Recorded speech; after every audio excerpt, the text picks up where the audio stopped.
Welcome back to Ozarks Fox AM. It's time for another Rabe Review.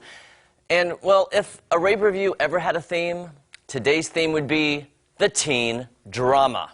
2 teen dramas are up this week. The first is a new show on Netflix that is set during the apocalypse, that only teenagers survive the apocalypse. And there's actually a lot more to this show that they just threw at the screen. Here, take a look.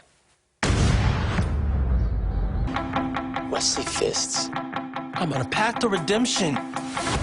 We are free. We can do anything. I couldn't pull off those pants. No, you cannot.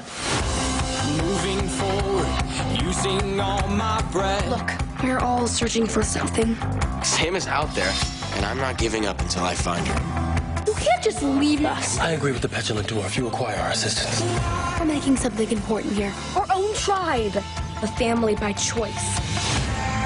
Sup, turds? This is why I avoid people. Your skills, Angelica's brains, my swords. Ain't nothing we can't do together.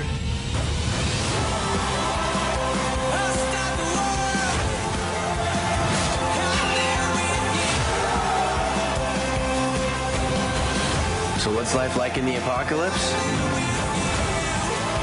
It's never what you'd expect.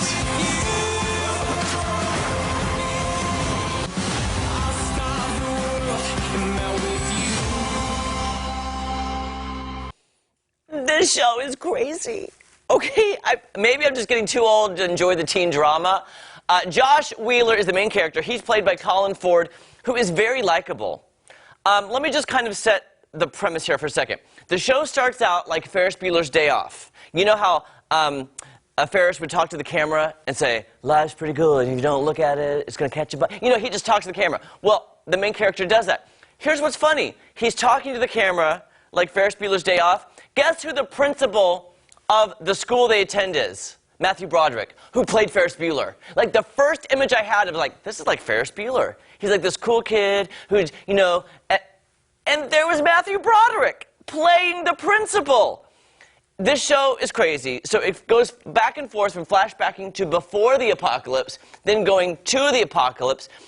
Josh Wheeler's character is a loner because post-apocalyptic teenage world is just like high school. There are different cliques. There's the jocks, there's the cheerleaders, there's the geeks, there's the nerds, there's the this, and Josh is the loner, who's basically, spoiler alert, he's basically in the apocalypse just searching for the girl that he's in love with named Sam.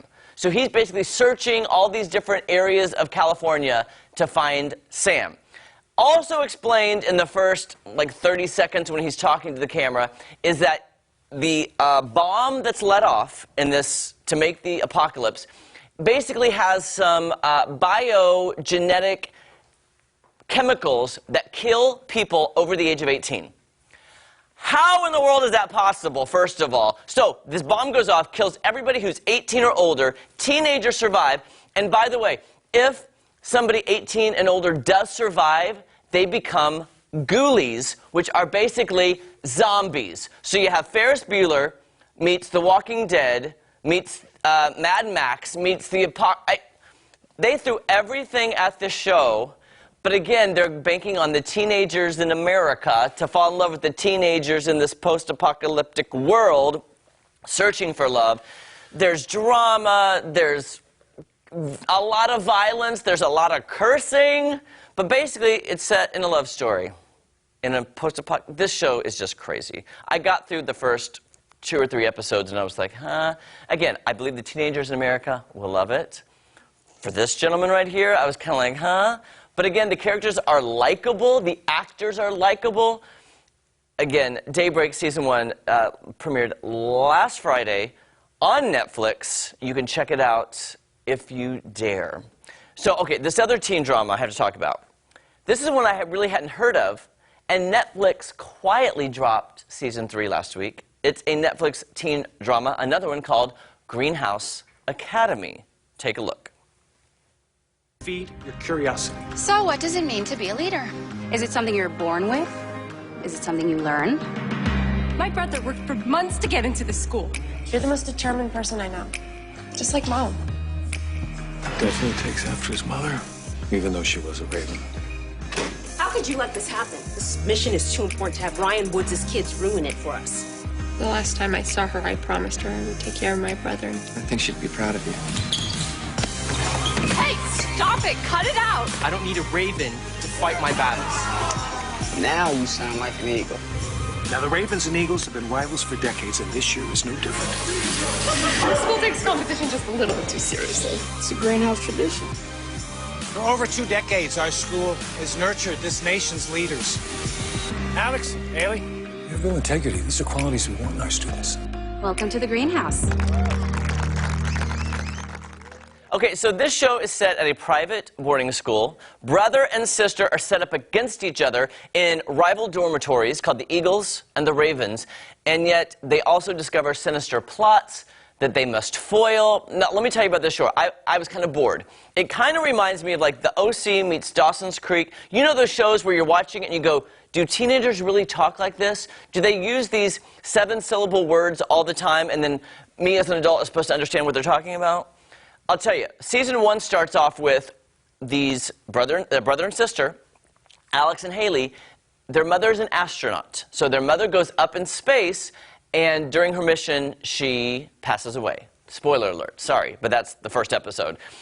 These kids are devastated, so the father sends them to a private academy because they're so smart, just like their mother, who's the astronaut. And of course, at the private academy, drama ensues. Now, you get the normal teenage drama, you know, the angst, the love interest, but it's so much more than that. They also have to investigate sinister plots that the administration is doing by plotting them against each other. Now, here's the thing. They quietly released season 3. So over season 1 to season 3, it kind of, what we call in the industry, jumps the shark. Because it starts like this, but by season 3, it's kind of over here.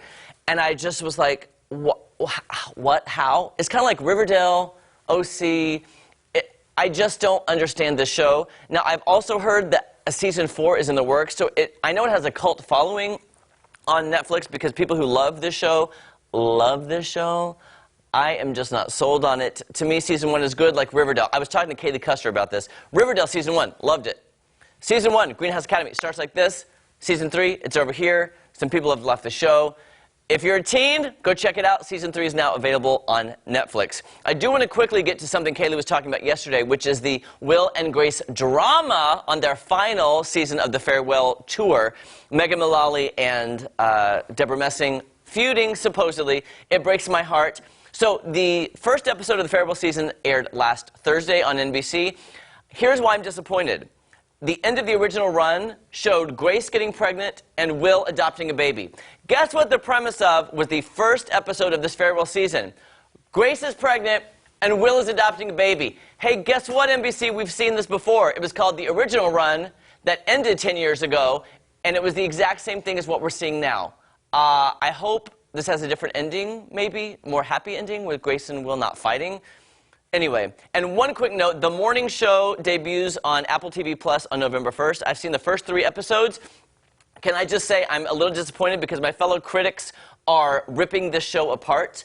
And I was told I couldn't review it until after November 1st. Well, all the reviews are coming out. I'm going to do it soon. I loved the show. I work on a morning show. I liked it. I cannot wait to get other people's in the industry's version of what they think about this show because I thought it was great. And I'll get more into detail on that in another Rabe review. All right, don't go anywhere because coming up, it's Sertoma wreath time of year again, and we can tell you how to get yours. We'll be right back.